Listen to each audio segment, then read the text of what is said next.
Hello, everybody. It's just so wonderful to see all the familiar faces, and this is a great way to start our sort of reopening again, because this is a very special program, and I know that you're all going to enjoy it so much, and I'm delighted that I am the one who is going to introduce Doug to all of you. Although I'm sure a lot of you already know Doug and about him and all the wonderful work and historical work that he has done to help save the history of this area, especially within the transportation system. So, Doug Peters was born and grew up in the Lehigh Valley. His early years in Allentown introduced him to the Lehigh Valley Transit Company, which we're going to learn about today. And this gave him a lifelong interest in the Lehigh Valley Transit Company. Doug graduated from Emmaus High School, we were talking about that earlier, and also from Drexel University in Philadelphia, where he earned a degree in chemical engineering. He was employed for 36 years, right, at Western Electric, which then also was AT&T and Lucent Technologies in right here in Allentown, and he retired there as a member of the technical staff. He also had his own TV program from 1989 through 1993. Doug and Dave Biles hosted the WLVT Channel 39 first Monday feature. It was called Looking Back with Doug and Dave, and I'm sure many of you remember that wonderful program. Well, he has visited and photographed trolley systems and museums throughout North America. And he also enjoys building the scale models, right, of the trolley models, the HO and the O scales as well. He continues in his retirement to enjoy photographing trolleys and trains, buses, and you kind of compiled not only the history through photographs, right, in many ways, which is so important, and I think you'll see a lot of those photographs, not all your photographs today, correct, Doug? Yeah.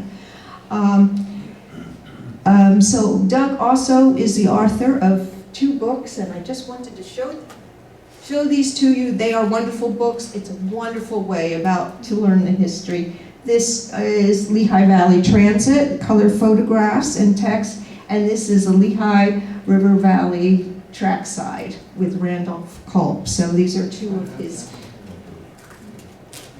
many endeavors. And I also want to add that his wife is here with him today as well, graduate of Emmaus High School too. Oh, Allentown. Oh, that's right, Allentown. Yeah, we were talking about Emmaus. Doug is the Emmaus. So with that, I would like everyone to give him a great round of applause and welcome him to the podium.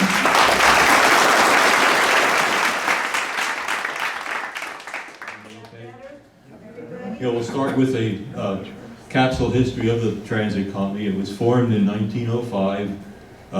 Harry Trexler was the president, and he was also on the board of directors until his death in 1933. So he played a very influential role in the transit company and the operations here in the Lehigh Valley.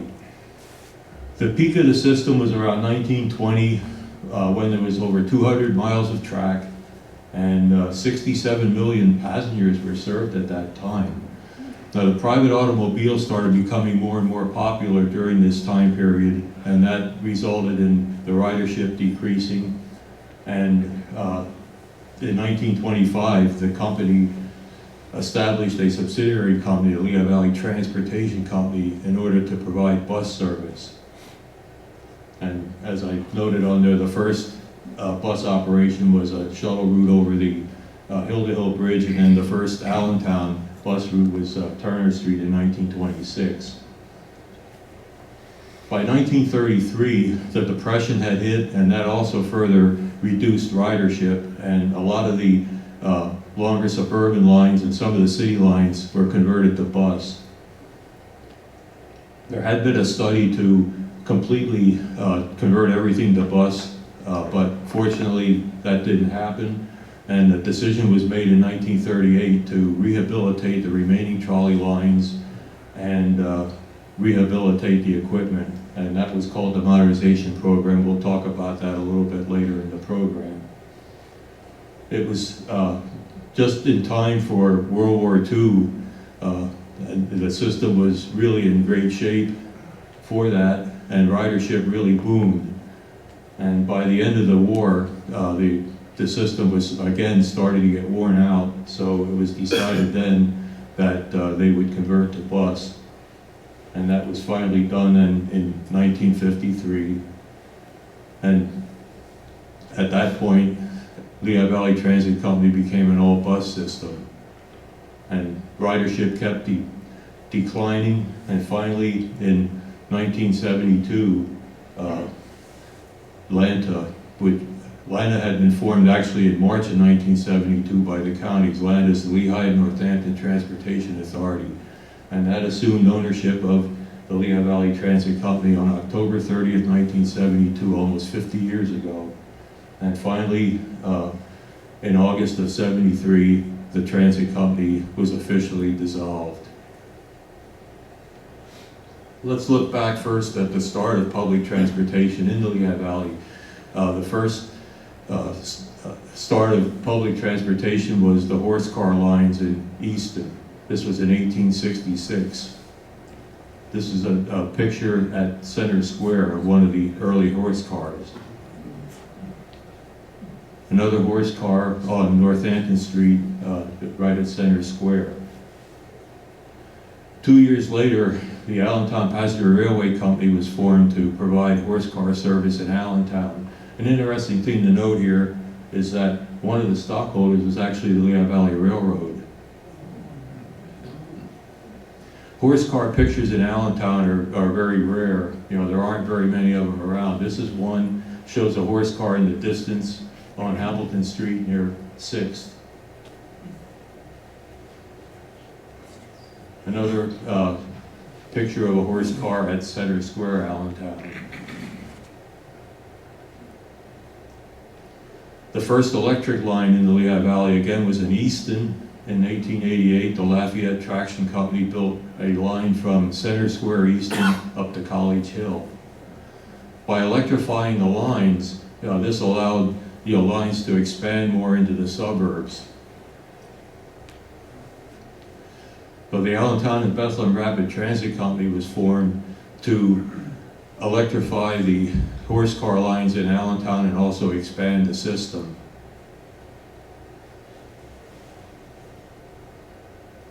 Here's one of the early open electric cars at Center Square in Allentown.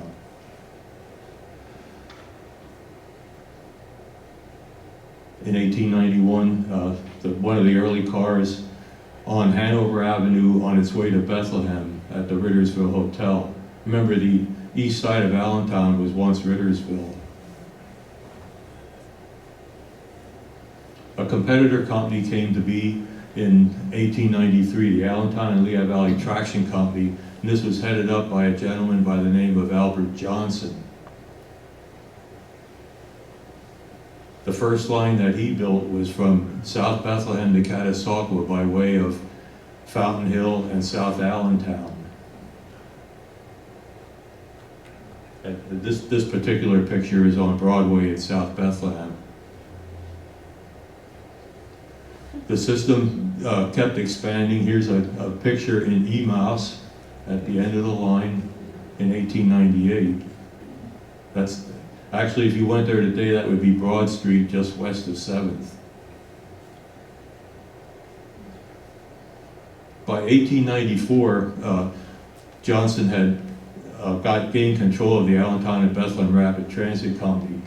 Now we'll just jump over to Easton for a minute. The companies over there then were consolidated under the Easton Transit Company. This is a typical car, single truck car on Washington Street near the car barn in Wilsonboro.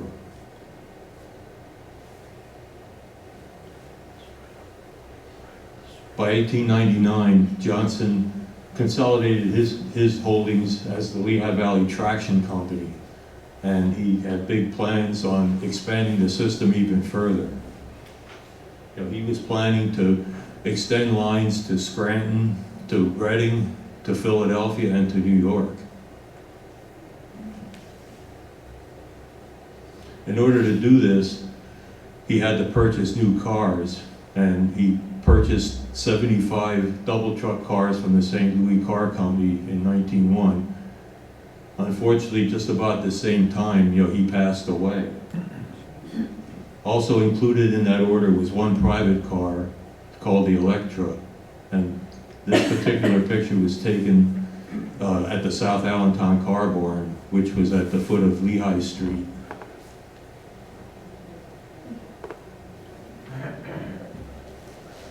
As it turned out, the company started to have financial difficulties, and the prospect of building lines to the various outlying areas, was terminated. The only line that was eventually built was the line to Philadelphia. This is the picture in Slatington on Main Street, one of the St. Louis cars. The Slatington line would have been the line that would have been extended to Scranton.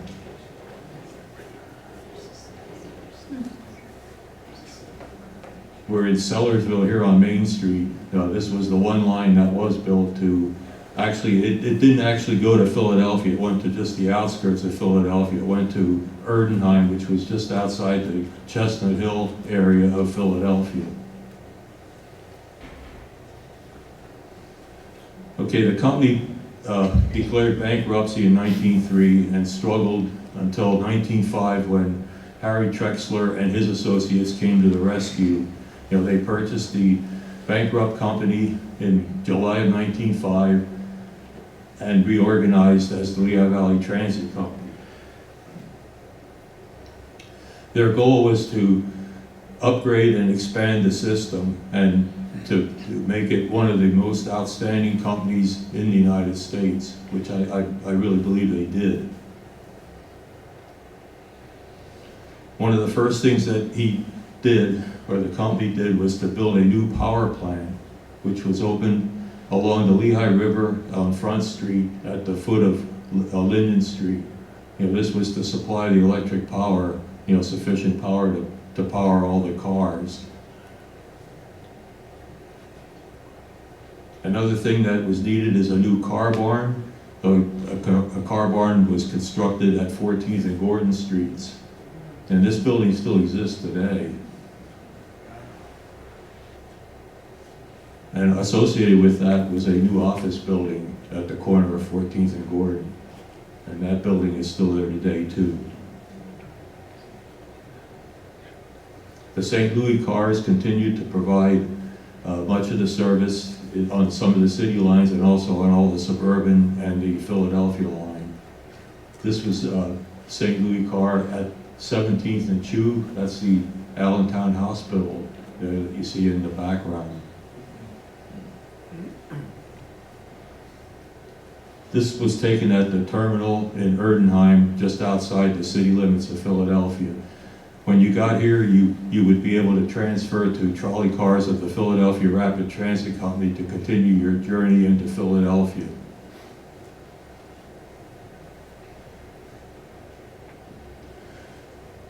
This is also the Liberty Bell route, the Philadelphia line. This is at the Fort Side Inn, which was just north of Flowertown. One of the things that had been done when these lines were built is they were sort of built cheaply with the track along the side of the road. One of the goals of the new company was to try to get some of these lines on private right-of-way so that they could have faster service and safer service than running along the side of a road.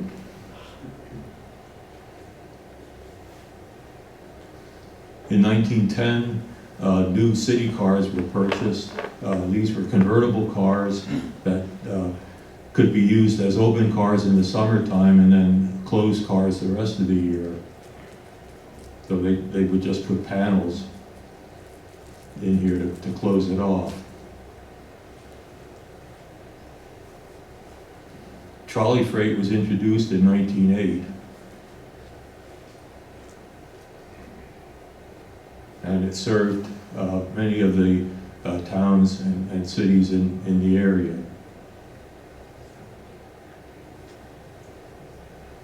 This was the Allentown Freight Station, which was on Front Street right by the powerhouse. In 1912, in order to upgrade the Liberty Bell route, new cars were ordered. These 12 new cars in the 800 series, these were very luxurious cars, and they could attain higher speeds. This was as it was delivered at Riverside Yard, right next to the powerhouse.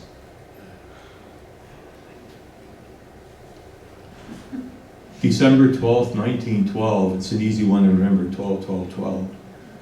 The Lehigh Valley Transit Company built their line from Lansdale to Norristown to connect with the Philadelphia Western Railway, which ran from there down to 69th Street in Upper Darby, just outside the city limits of Philadelphia. There you could connect with the Market Street subway elevated line for a quick trip to downtown Philadelphia. So this saved a lot of time for people if they wanted to go from Allentown to Philadelphia.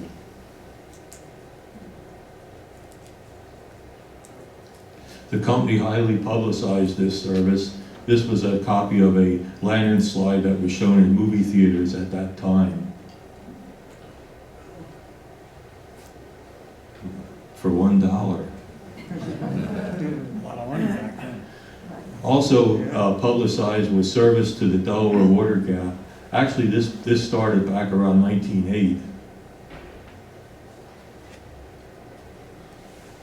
And there was a suggested schedule from 1911.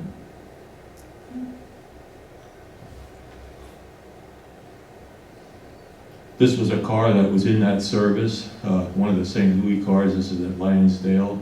You know, it's carrying passengers on their way to the Delaware Water Gap.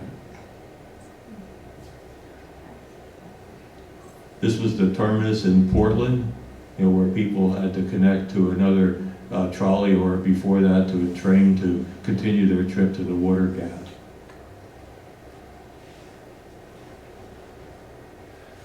In 1912, the company also put in a new signal system along the Liberty Bell route, new semaphore signals, in order to operate more safely. You know, the Liberty Bell route was primarily a single track route, and they had passing sidings at various locations. Here we see two St. Louis cars passing at school siding in Center Valley. If you went here today, this would be along the northbound lane of Route 309, right near where that school is. Again, you can see how the line was just built along the side of the road, and this was one of the last things that the company did to the last revision, which we'll see in a little while. Another big improvement was the building of the 8th Street Bridge. This opened in November of 1913, and at its time, it was the longest and highest reinforced concrete arch-span bridge in the world. It lasted all but about 2 years until the Nicholson Viaduct was built by the Delaware, Lackawanna, and Western Railroad. But this made access from downtown Allentown to the south side a lot easier and faster than going down the Lehigh Street Hill. A 3-car train of the 800 cars on the 8th Street Bridge. Notice the tracks were located next to the sidewalks.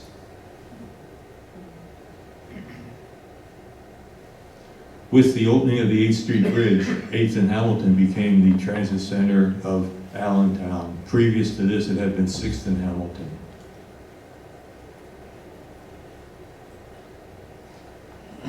Another big improvement was the building of the Fairview Car Barn over in South Allentown off Lehigh Street.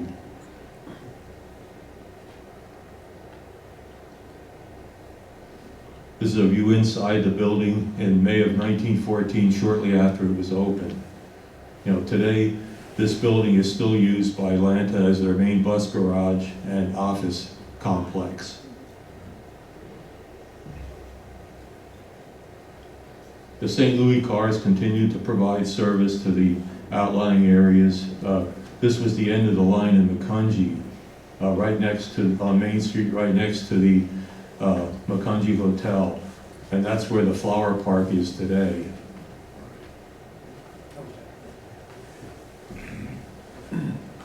Lehigh Valley Transit Company gained control of Easton Transit in 1913. Here we see an Easton car crossing the Lehigh River on its way to Island Park.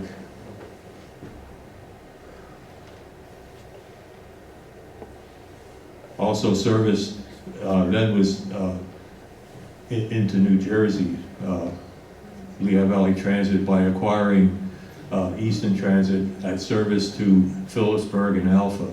This particular picture is at Union Square in Phillipsburg. The car is on South Main Street. The railroad is the Pennsylvania Railroad's Bell Division.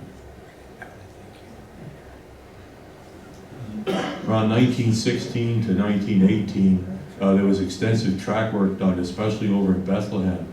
This was the installation of the Grand Union at Broad and New Streets. Broad and New Streets was the transit center of Bethlehem. Grand Union is a double track crossing with switches in every direction. There weren't very many of these in the country. Even as big a system as Philadelphia, they never had a Grand Union, but there was one here on LVT. This is a map of the system at its peak. You can see the lines to Slatington, Slatedale, Emas, Macungie, the Philadelphia division down to Chestnut Hill, and also to 69th Street Terminal. Lines to Nazareth, Northampton, which on that map it says Siegfried. That was the original name of the end of the line. Also, of course, lines in Allentown, Bethlehem, Easton, and over to Phillipsburg, and then there was also a line to Hellertown.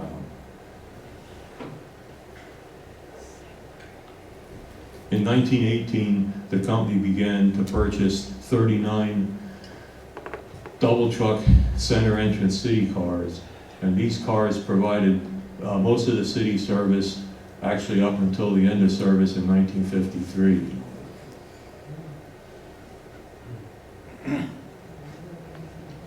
This is a very rare photo. It's the only known photo that I know of a 900 series city car on the Emas Macungie line. This was taken on Main Street at Walnut in Macungie. This came courtesy of the Macungie Historical Society. When I first saw this picture, I couldn't believe it. I had never seen a picture of one of these cars on this line. LVT also owned Central Park. This was an amusement park located on the south side of Hanover Avenue, right at the city line between Allentown and Bethlehem. This park rivaled Dorney Park for many years. I should point out that a lot of transit companies own amusement parks because the amusement park provided additional revenue and also additional ridership, especially on the weekends. Over at Easton, we see a single truck car on 4th Street changing ends on its way to continue its trip back to Glendon and West Easton.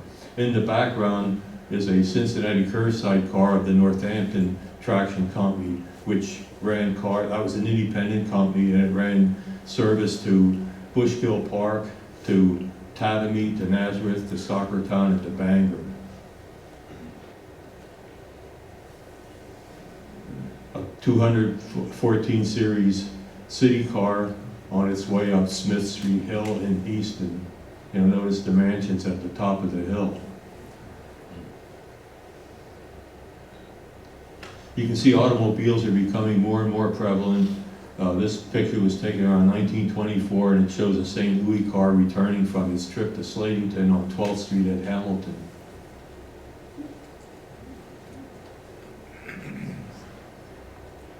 One of the 900 city cars on Hamilton Street at 10th.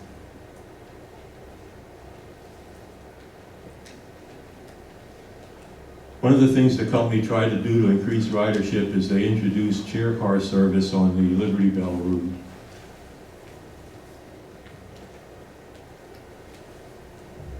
Here's one of the 700 series chair cars behind the 800 passenger car. This picture was taken at Villanova on the Philadelphia Western Railroad. A St. Louis car along the Bethlehem Pike just south of Coopersburg. This was the original right-of-way, and this was one of the last pieces of original right-of-way to be replaced by a private right-of-way line.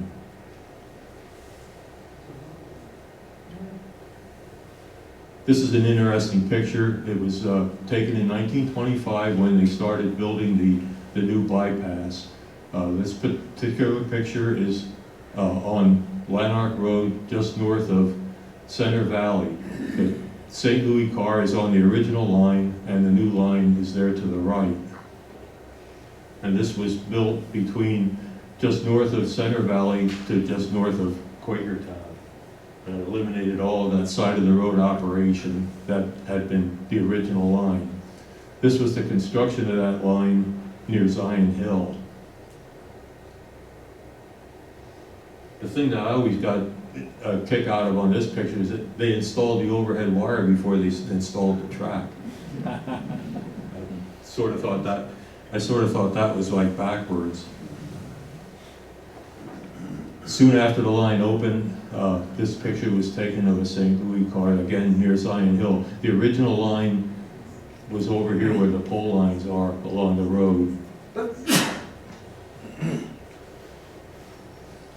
In 1925, the company also began bus service under the auspices of the Lehigh Valley Transportation Company. And this was one of the new buses at that time at 14th and Gordon. And the 14th Street car barn then was partially rebuilt as a bus garage to house and service the bus fleet. Also in this picture is shown one of the 900 cars, which had been rebuilt into a straight side car. You know, originally that was a center entrance car. And the company rebuilt quite a few of the 900 cars into straight side cars. Another car on Hamilton Street at Penn. Again, notice the automobiles in the view. You know, this was becoming more and more prevalent. In 1930, the company decided to purchase 10 new cars. They wanted some new cars to operate on the Allentown, Bethlehem, Mincy Trail route. So these would be the last new cars that the transit company would ever buy. They had them on display, and they gave out these cards to the visitors so they could get a free ride on the car when they went in service.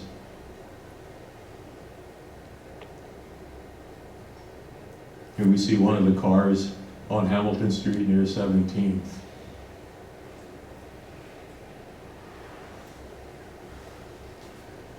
Unfortunately, in 1933, General Trexler died from injuries from an automobile accident over in the Easton area. And as a tribute to him, the transit company on Tuesday, November 21st, 1933 at 2 p.m. Paused all their vehicles for a whole minute.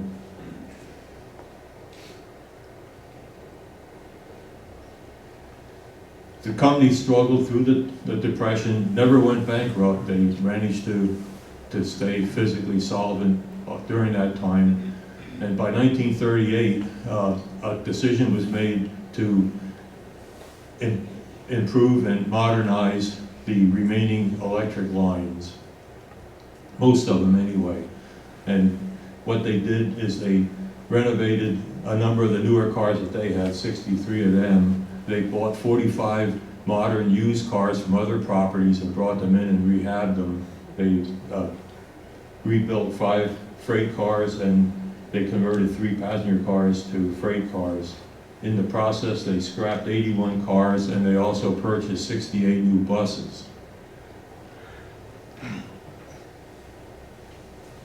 The person who headed up this endeavor was William McGorham, seen here in his second floor office at the Fairview Car Barn.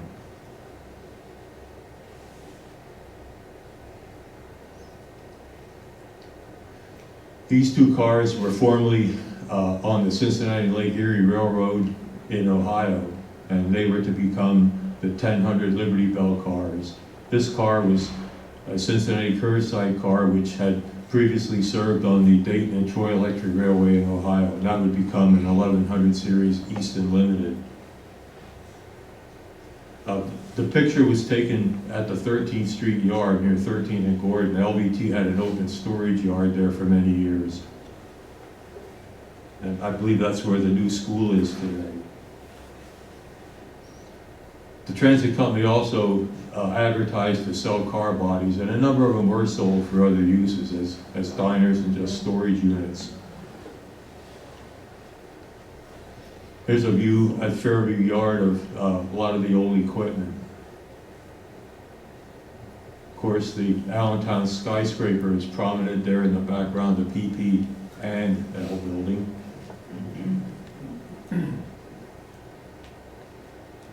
Cars were scrapped. Here we see two cars ready to meet their fate at the Fairview Car Barn. The second-hand cars were brought inside for rebuilding. This is inside the Fairview Car Barn. The workers here are working on the 410 series car, which originally was from the Ohio Valley Electric Railway in West Virginia. Behind that is one of the Liberty Bell Limited cars being rebuilt.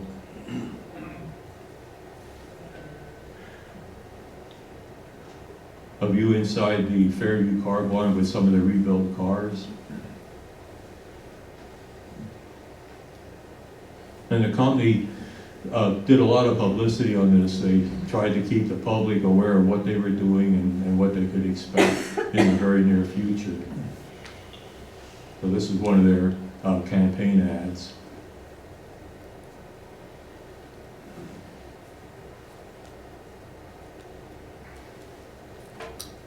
In February of 1939, the rehab cars were put on display in the three cities, Allentown, Bethlehem, and Easton, for the public to inspect them.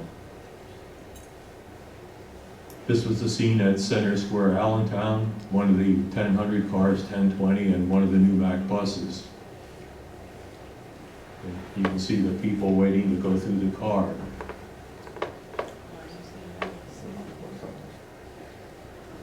These were the last cars to come in for rehab. These were the cars, they got 6 of these from the Steubenville, East Liverpool, and Beaver Valley Traction Company in Ohio. They became the local cars, the local 430 series cars on the Liberty Bell route. This is a very rare photo too. It's the only known color photo I know of one of those cars that's arriving there at the Riverside Yard.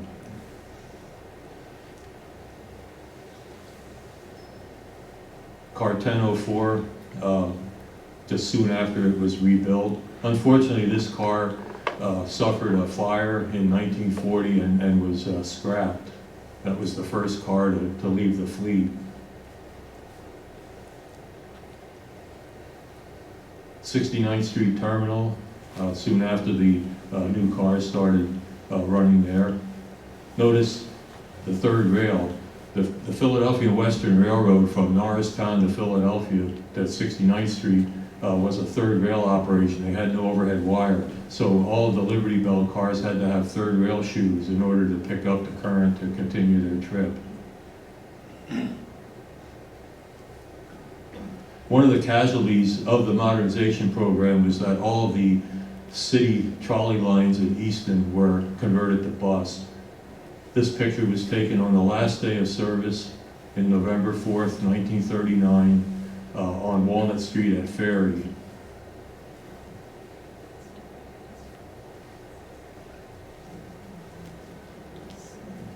Okay, now after that there were 10 trolley lines altogether that were left and serviced by Lehigh Valley Transit Company. This was a rehab 900 series car on Hamilton Street at 9th in front of the iconic Hess Brothers department store.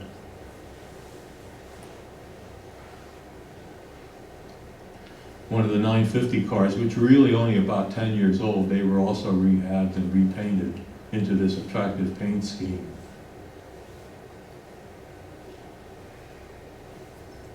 The last trolley car that the transit company bought was Indiana Railroad car number 55, which they rebuilt into car number 1030. And this was a special car.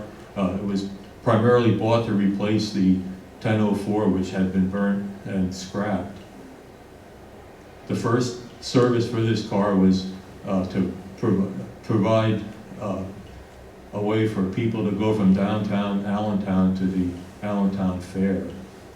It was in Fair Week service, and then it later went into the service on Liberty Road. It was a club car. It had chairs and tables in it rather than just seats.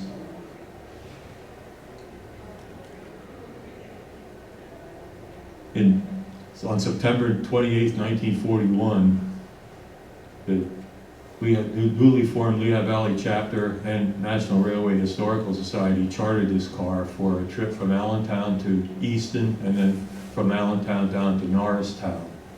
And here we see the car on Broad Street in Bethlehem in front of the Larrow Silk Mill. That's one of my favorite pictures. The same day we see the car at the Easton Car Barn with one of the 1100 series Easton Limiteds passing on Washington Street.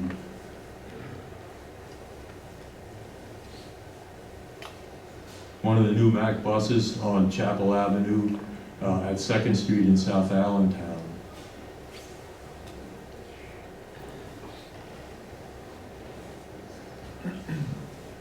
Once the war was over, the company again allowed cars to be chartered. This particular car was chartered on August 11, 1945 by the Lehigh Valley chapter NRHS. It had previously been an open car when it was brand new, and then it had been converted to a closed car. Here we see it on Northampton Street in Easton, about to turn onto Walnut Street. This is what the system looked like in 1946. The green lines are the trolley lines and the red lines are bus lines. So the bus lines certainly are more prevalent than the trolley lines.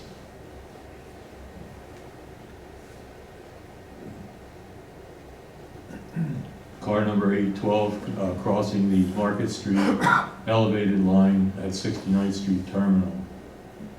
The 69th Street Terminal right there in the background, there's one of the 1000 cars waiting.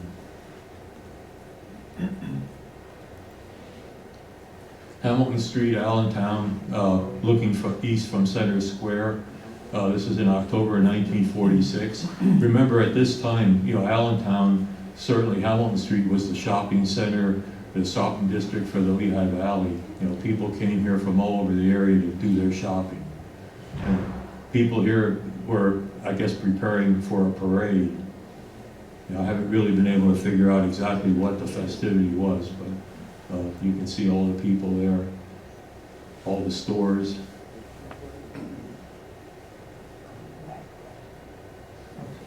Center Square, Allentown, the Coons and Shagweiler building in the background, and this is where WAB had their initial studios. By 1950, a number of the lines were abandoned.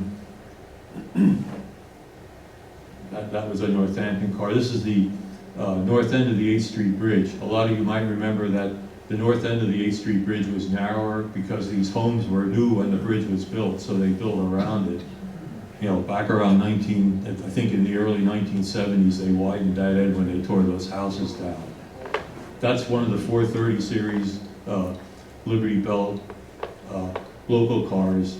That's the car that we saw in that picture back in 1939 down at Riverside Yard.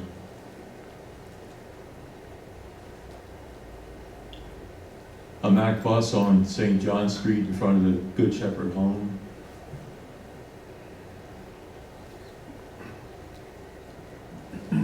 Another Mack bus in Broad Street at Main in Bethlehem. A 950 series car in the background. Well, finally, the last day of operation came, June 8, 1953. The people who rode the last car got this laminated card as a souvenir. The last day of service, one of the 900 cars preparing to return to Bethlehem, and a brand new GMC bus waiting to start the service from Allentown to Bethlehem via bus service. Another interesting thing are the milk trucks that used to be around at that time. Here's the last car, 912, preparing to go to Bethlehem. This is at Hamilton at 6th Street. One of the 3 department stores in Allentown, Zollinger Harnett, was located there. The car had invited guests that they went over to Bethlehem and came back to Allentown for the last time. Bud Tamlin drew this cartoon to commemorate the end of trolley service. And also the company publicized this with an ad, showing the elimination of all the trolleys and going to bus.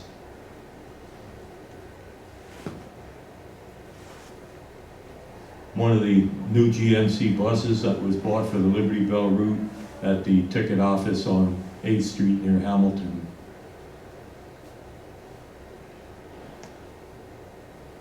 The Fairview Car Barn now became the Fairview Garage.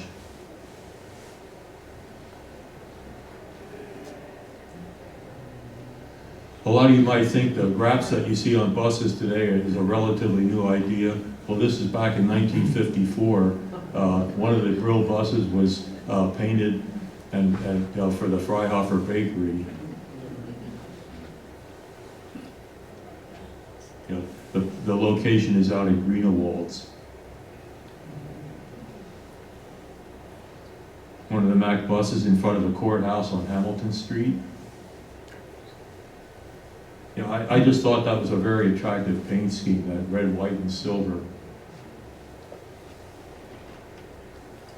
Inside the Fairview Garage.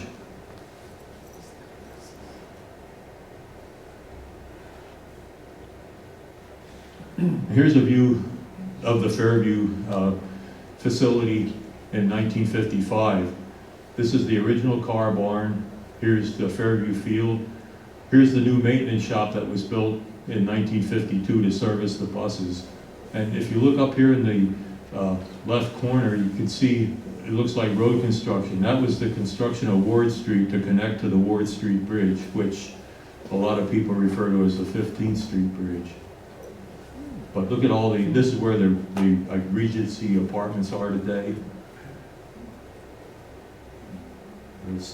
There was still a lot of empty land there. At one time, LVT owned all this property, all the way almost down to the Little Lehigh Creek. In 1963, Allentown was designated as an All-America city, and LVT repainted and decorated bus number 369. This particular picture was taken on 19th Street at Greenleaf. In 1956, the parent company of Lehigh Valley Transit Company, American Transportation Enterprises, changed the color scheme from that red, white, and silver to the silver and green to correspond to their other properties. This particular bus, an open-top bus, originally came from Harrisburg, and it was used here for charters and special occasions. This picture was taken on a charter in up on College Hill.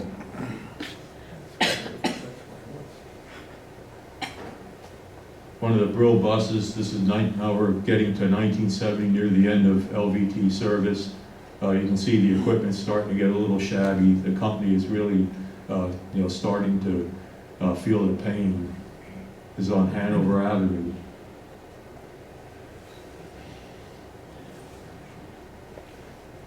One of the buses turning from Broad Street to New Street in Bethlehem. I should point out that after 1950, the company didn't buy any new buses. They only brought in secondhand buses and used those here.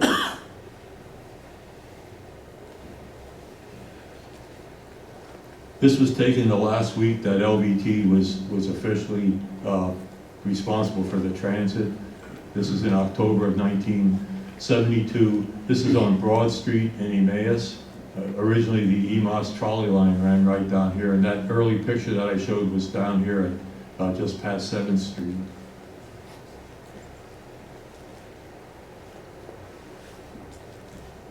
In anticipation of the change from LVT to Lanta, a few of the buses were repainted. This is still under LVT, but it was painted, to show the coming of Lanta. The picture was taken over at the Jefferson School. This is 8th Street, and he's about to turn on to Wyoming. And with that, the Lehigh Valley Transit Company became Lanta.